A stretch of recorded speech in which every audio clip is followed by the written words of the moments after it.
Welcome back to College Football Addiction. Miami Hate Week, Florida State Hate Week. I've got the one and the only, the Coach Coop YouTube channel creator, owner, Coach Coop himself. How you doing, bud?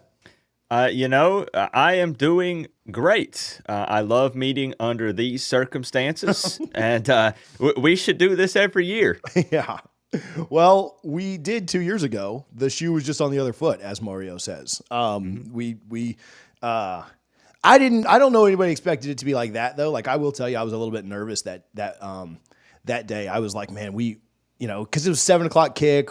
Florida State wasn't really like, back, whatever that means. Obviously, it was very short lived, but I was pretty nervous that morning in 2022, especially like right before kickoff, because Florida State just, I don't know, they got a way to, and Miami has at times too, like just blow it in big games. You're just like, what in the world did we just do? And the year before, we had lost every big game we played minus LSU in 2020, earlier that year, in 2022, we lost to NC State and Wake Forest and Clemson, 3 ranked teams. And then you're like, nah, we wouldn't do this again to Miami, would we? And obviously that game, got out of control pretty early. But before we get super far into this week's matchup, let me distract myself for as long as I can. Do you have a favorite memory in this rivalry? Game, moment, whatever? Absolutely. For me, it was the 2018 comeback. I believe it was 2018. I was there in person, and I remember going to get a refill on my drink at halftime. I'm walking around, saying hey to viewers and fellow Canes fans, and everybody's heads are low, man, we done lost this game. I might as well go on home. And, we came out, the crowd got pumped up. Miami continued to create turnovers, and they came back and won the freaking game. And they were blasting Soulja Boy, in the fourth quarter late, and all the players are dancing. And the fact that I got to witness it, in person, that's got to be one of my favorite memories. Yeah, that was. I thought about the one in 20 on the other side of that coin. I thought about the one in 2017, the year before that broke the streak. I was there in person to watch Florida State blow a lead late, where they had a 4th down tackle and just couldn't make the tackle. And Miami ended up hitting Langham in the end zone for the touchdown, and the Noles lost. But then, that 2018 one was tough because Florida State fans weren't as checked out as they are this year, but they were somewhat checked out because Taggart was pretty terrible. And you're like, we're so terrible. We're going to go down there to Miami and get blown out. I think we were a 10-point dog. Somebody will correct that in the comments. But we weren't really expected to win anyway. But then you're up by so much. You had the punt return touchdown. I think you went up 27-7 at that point. And you're like, man, we are in great shape. And then it was just, like you said, one thing after another. As much controversy has been made over the refs this year, that double pass, like Florida State fans will go to their grave, like saying that was not an illegal forward pass that would have ended up kind of sealing it. And so, that one hurt. Do you have one that's kind of like that? Like one that you're on the other side of that you're just like, this is hell on earth? The 2022 one, because I was also there in person. And I had a drunk Florida State fan sit beside me throughout the entire game. Let me back up just real quick. He pretended to be a Florida State fan the entire time, told me all about Florida State football, hyped you guys up. Turns out at the end of the fourth quarter, he let me know he actually was wearing a Georgia shirt under the Florida State shirt. So he wasn't even a real Florida State fan. But I had to walk back to my car in the rain. Florida State fans took over Hard Rock. You guys were literally doing the war chant. Yeah. Miami fans had left the building. I'm sitting up there in the nosebleeds, watched the entire thing play out. I spent like $1,500 on that trip just to watch Miami get their booties whooped, all game. So terrible memory. Terrible memory. So I was there in 16 for the block at the Rock. That was a pretty fun one, no doubt. I was there also for 4th and 14, the game that has Mario at Miami right now. And both of those were fun. Big comebacks or well, I guess we didn't come back in 2016, but the block of the Rock was pretty cool to see. Just stuff that's dramatic, right? Like I've been there for blowouts too. I was there Jameis's year with the 41-14 win. But comebacks or dramatic things later are kind of what you remember, right? So I was there for D-Walk getting the block, and I was there when Jordan threw to Parchment on 4th and 14, and then they ended up getting it in late and finding a way to win that game. So both of those, kind of unexpected. I expected to lose in 2016. We were coming off of a really bad, heartbreaking loss to North Carolina, we had gotten blown out by Louisville that year, and I went with a buddy for his birthday, and he was talking me up all game, and I was like, nah, we're gonna lose this, we're gonna and then find a way to win with the block, and then the one I didn't expect to win Jordan's year either in 2021. So both those were fun. So all right, we talked about this before, but I don't really know how much game breakdown needs to happen with this, but is there? I do think you keep it a little more real at times than a lot of Miami fans. Miami fans like me on here, so I won't be too mean about this. But I do think you keep it pretty real at times. I know that Miami's a 21-point favorite, and I'm predicting Miami to win. Like, I'll just be very upfront with that. I would be pretty surprised if Florida State would win this. Now, smart man. I also would not have believed you if you would have told me that Vandy was going to beat Alabama this year. So college football is weird, and weird things do happen. I think that if you're counting on something like that to be your path to victory, it probably tells you that it's pretty unlikely. But what is there anything in this game that concerns you? Is there anything that worries you? Like, just orange and green off for half a second. Like, what is maybe like, okay, this is the one thing I don't love about Miami, or the one thing I do think is good about Florida State, or where are you at there? Right, and I knew this question was going to come up, and I spent the last probably 48 hours, deep diving the numbers, watching some extra film on Florida State to try to be prepared for this question.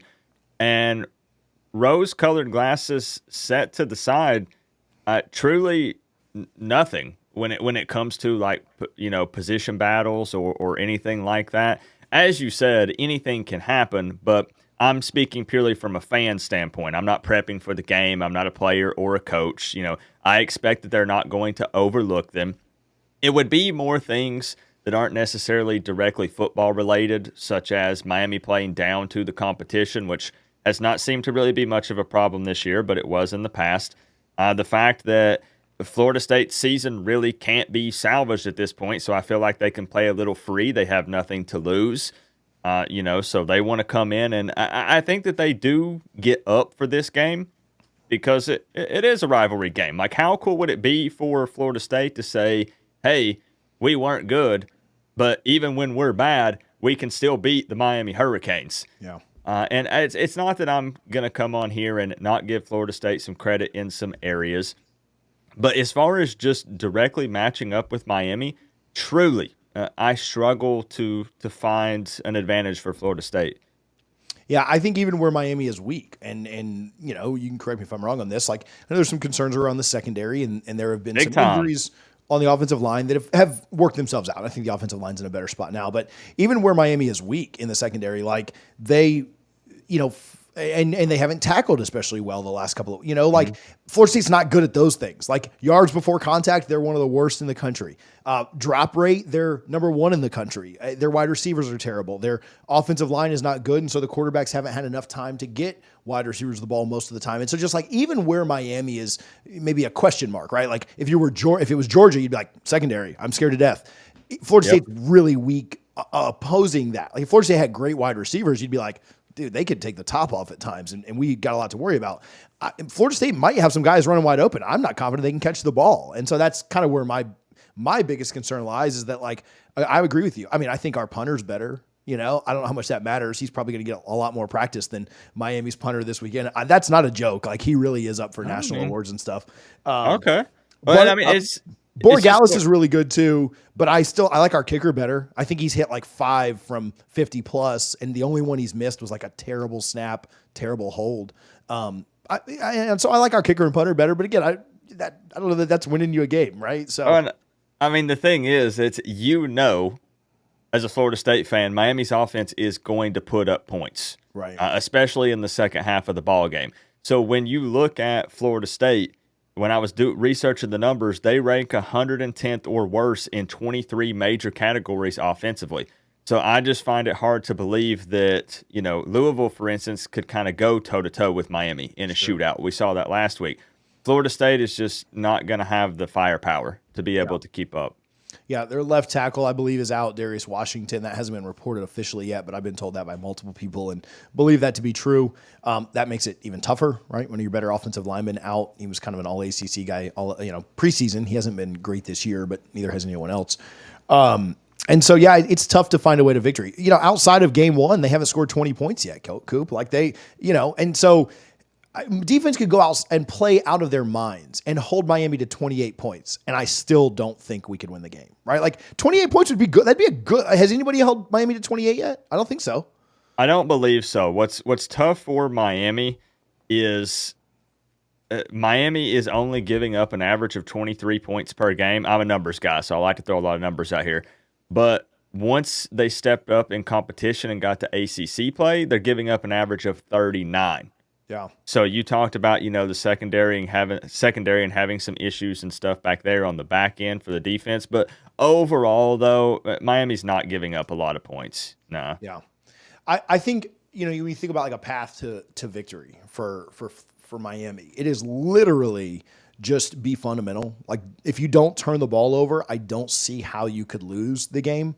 Now, Cam throws a pick six. You give up a kick return, which Florida State had a kick return touchdown last week, and I suspect they're going to get plenty of opportunities for kick returns this weekend. We gave up one last week. Yeah. So you Cam throws a pick six, and you give up he was inches away from a fumble six too.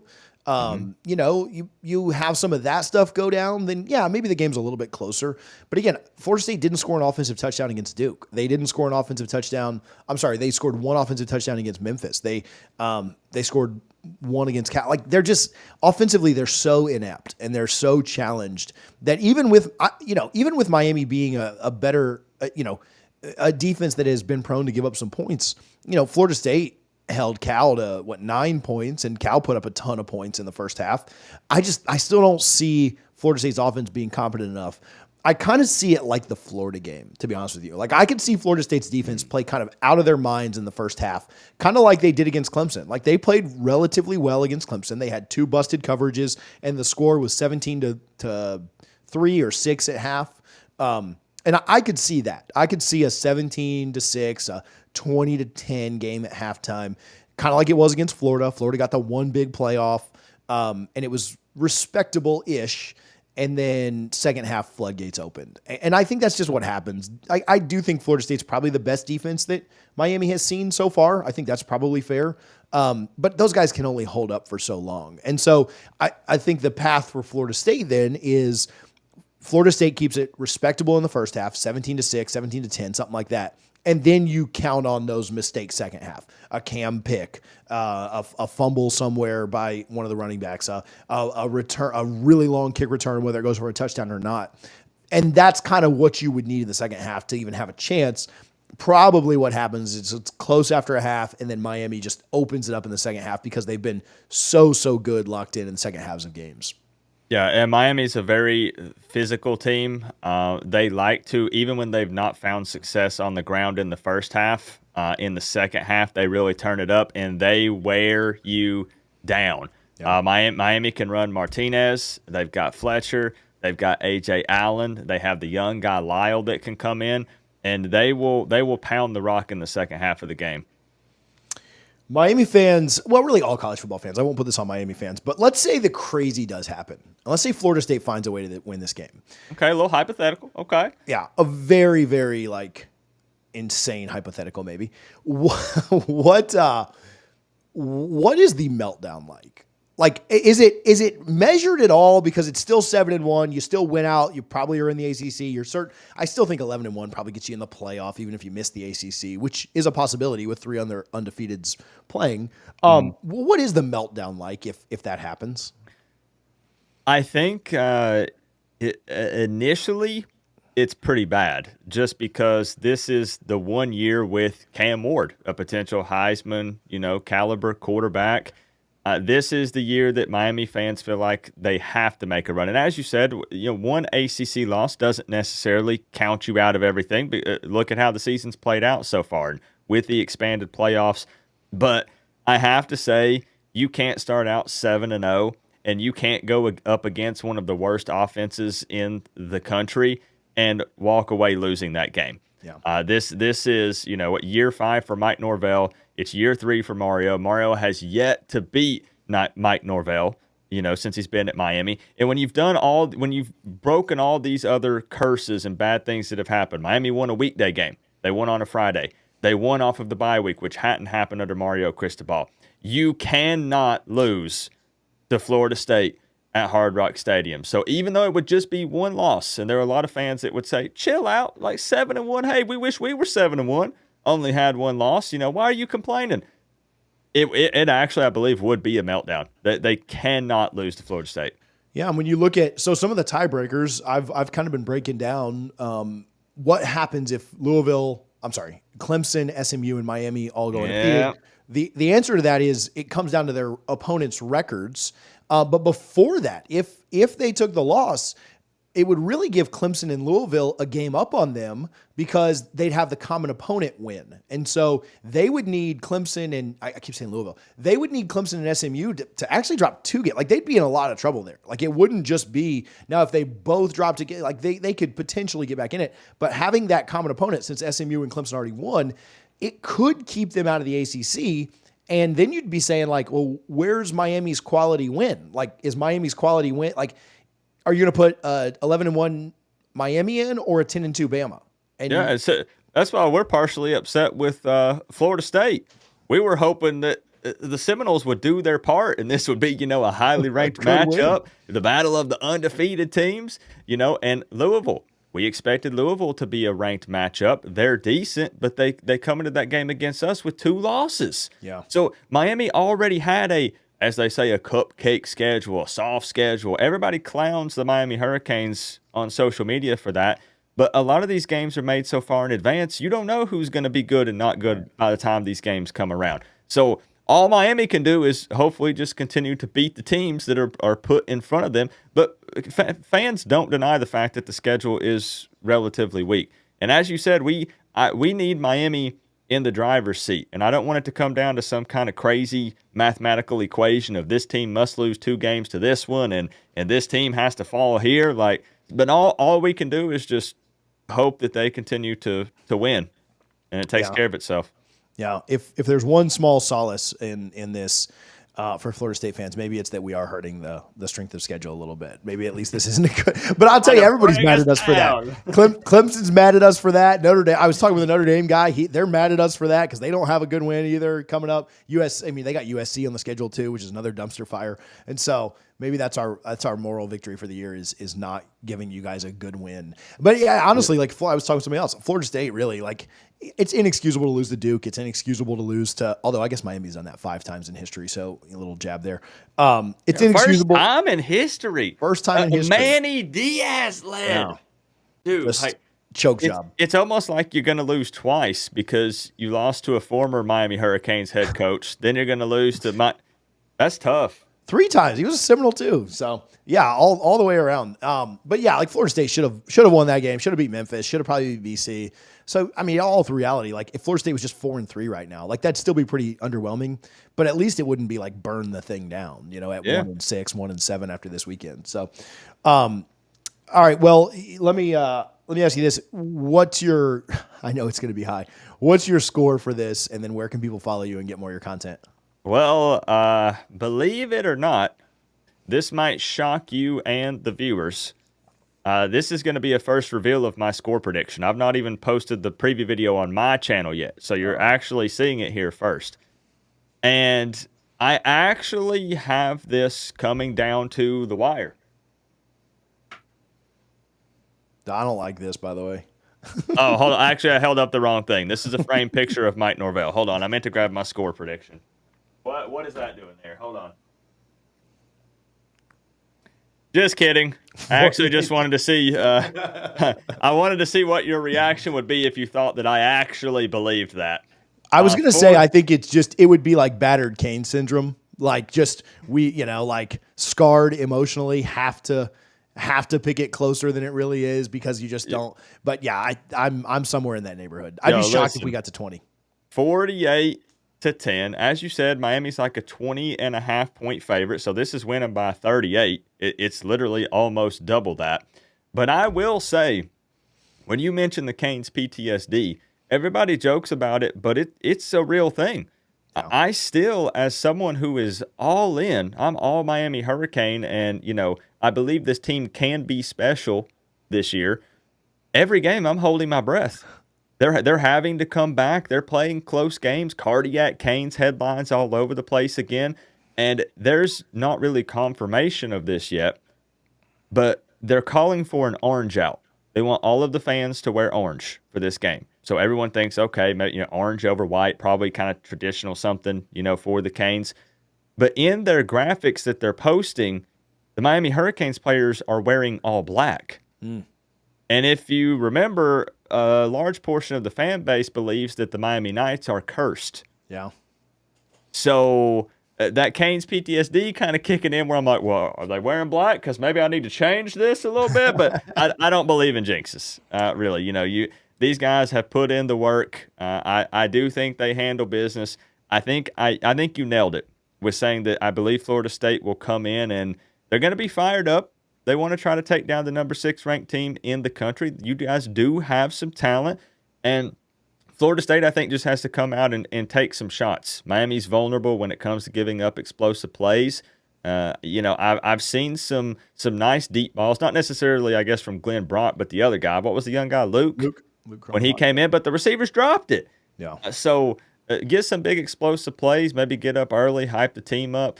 But overall, I just do not think Florida State can compete for 4 quarters. Just don't think it's possible. I agree. They got up for the Clemson game. They played really hard. They only lost to Clemson by 2 scores. They played bend don't break. They forced 5 field goal attempts. 2 of those were missed, and that really helped FSU. Make that game a little more competitive than it maybe should have been. But that would almost be like the moral victory. Like if you could get Miami to settle for a lot of field goals, Mario end up taking them and losing by 2 touchdowns or losing by 17, that's certainly better than the alternative of 48-10 or whatever. Like I expect to be coming. I don't have a specific score, but I'm kind of in your range there. All right, last thing, and then I do want you to tell people where they can follow you and stuff like that. Do you think Florida State fans will rush the field if they win this game? You mean all 6 of them that are going to be at the game? I don't know. Do you think that they still have a strong showing of Florida State fans? Because they come in and typically they're a pretty proud bunch, even at Hard Rock Stadium. Yeah, I want to say in 2022, like we all joke about attendance stuff. I want to say in 2022, I mean, you were there. What would you call it? Like 75-25, 60-64, somewhere in there. Probably at least like 30%. Yeah, I think it'll be closer to 15-20. Florida State does have a ton of people that live in South Florida. And so like, if you already had the tickets before the season, like maybe you still go. It's still college football is kind of fun for the things that happen before the game, not just the game. And if you live down there and it's your only chance to see the team every year, like I still think they'll 10, 15, 20% would be maybe my cap. So I think they'll have an okay showing. I don't think it'll be as much as normal. Like in 2016, the Block of the Rock, I think it was pretty close to 50-50. Now Miami probably. But I don't think it'll be anywhere close to that. I think it'll be 15, 20% maybe, which is, an average maybe 5%, Yeah, so that's fair. So still a little more than average, but where can people follow you? Where can they get your work, Coop? So if you want to follow me on Twitter, it's at the Coach Coop, capital T and capital C on both of them. If you want to find me on YouTube, just type in Coach Coop. You'll probably see me sitting in a garbage can or doing some kind of cringy diss track. However, I will say on my channel, unlike the Florida State fan who was supposed to eat the dog crap out of the red Solo Cup, and he did not pay up, I do pay up my bets on my channel. Just don't bet that. Hey, if I got to eat crow, I come on there, I do it. I've had to dye my hair red. I've had to pay Florida State fans a lot of money in the past. So if I lose a bet, I pay up. So you're going to see something crazy over there. And, all joking aside, we welcome all college football fans, regardless of who you root for. And I do want to just add that every Friday night, I do a score prediction call-in show, and anyone can call in. And if you predict the correct score for the game, you win $250. Who doesn't want easy free money? Write me down for 48-10. Write me down for 48-9. Write me down for 48-9 on that. Make it weird. Yeah. I got no touchdowns. Okay. Coop, I appreciate you, man. I really do. I love your show. I do tune in. Even in the off season stuff, like you live and die with the simulations that you do. And then when you play the games and stuff, which thank God we got the new game back this year. I really do enjoy your show. Everybody should go check it out. Again, if you're not a Florida State or Miami fan, still go check it out. I think Coop does a great job. And I'm thankful that you took some time and chatted with us today. Hey, I appreciate you for having me on again. Let's make this an every year thing with the exact same circumstances. Yeah, I'm passing on that, but we'll see how next year goes. I'm already on to 25.